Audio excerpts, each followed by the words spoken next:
안녕하십니까. 김하나 뉴스 톡톡 김하나입니다. 오늘 제가 소개해드릴 기사는요. 연합뉴스 박용주, 차지연, 김다혜, 박원희 기자님 기사고요. 기사 제목, 추경호 3만원 숙박 쿠폰, 10만원 휴가비, 600억 투입 이런 제목의 기사입니다. 기사 소개해드릴게요. 추경호 부총리 겸 기획재정부 장관이 관광 활성화를 위해 최대 600억 원의 재정 지원을 하겠다고 29일 밝혔습니다. 추 부총리는 이날 윤석열 대통령 주재로 열린 비상경제 민생회의에서 이런 내용 등이 담은 내수 활성화 대책을 발표했습니다. 정부는 내수 활성화 대책의 일환으로 총 600억 원 상당의 여행비, 휴가비를 지원하기로 했습니다. 총 100만 명에게 1인당 숙박비 3만 원씩을, 19만 명에게 휴가비 10만 원씩을 지원하는 방식입니다. 내수 진작 차원에서 50여 개에 달하는 메가 이벤트, 대규모 할인 행사도 진행합니다. 전국 130개 이상 지역축제도 테마별로 확대합니다. 지역축제와 연계해 소비 쿠폰을 지급하고 공공기관 시설 무료 개방도 늘립니다. 추 부총리는 국민의 관광 및 소비 여건을 개선하기 위해 인센티브를 확대하고 여행 편의 제고 노력도 강화하겠다고 말했습니다. 이런 차원에서 정부는 문화비, 전통시장 지출에 대한 소득공제율을 10%포인트씩 한시적으로 상향할 방침입니다.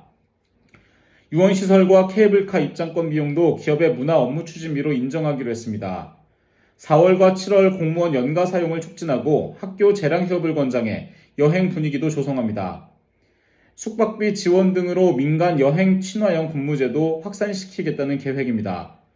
정부는 내수 활력이 골목 상권과 소상공인까지 확대될 수 있도록 취약부문 지원도 보강합니다.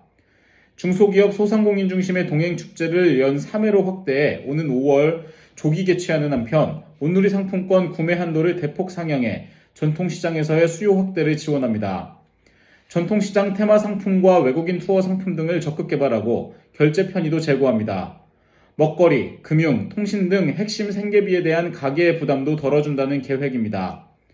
올해 방한 관광객 1천만 명 이상 유치를 위해 일본, 대만 등 입국 거부율이 낮은 22개국을 대상으로는 전자여행 허가제를 한시 면제합니다.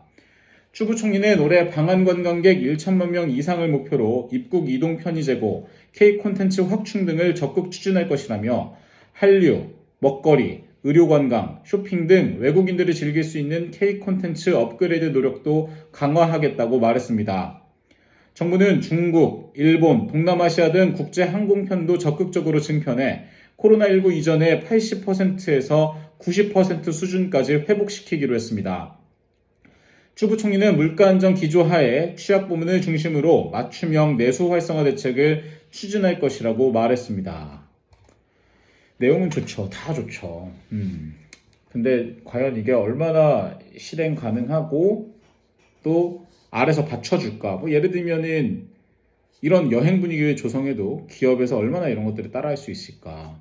그리고 실제로 이런 것들이 골목상권과 소상공인들에게 얼마나 큰 혜택이 될까?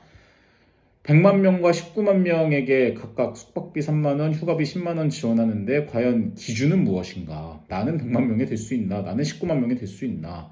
그리고 숙박비 3만 원을 지원을 해준다고 해서 내가 거기를 과연 갈까? 이것도 좀 생각을 해볼 필요가 있을 것 같아요.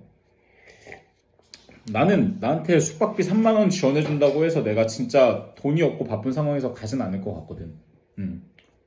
이건 좀 너무 고민해볼 필요가 있을 것 같아요. 네. 어쨌든 이런 제도들, 대책들은 일단 선의로 나오고 긍정적으로 나온 거니까 한번 잘 지켜보면 좋을 것 같습니다. 이런 문제점들도 제가 저 말고도 다른 지적해 주실 분들도 많을 것 같은데 여행허가제 한시 면제 이런 거 너무 좋죠.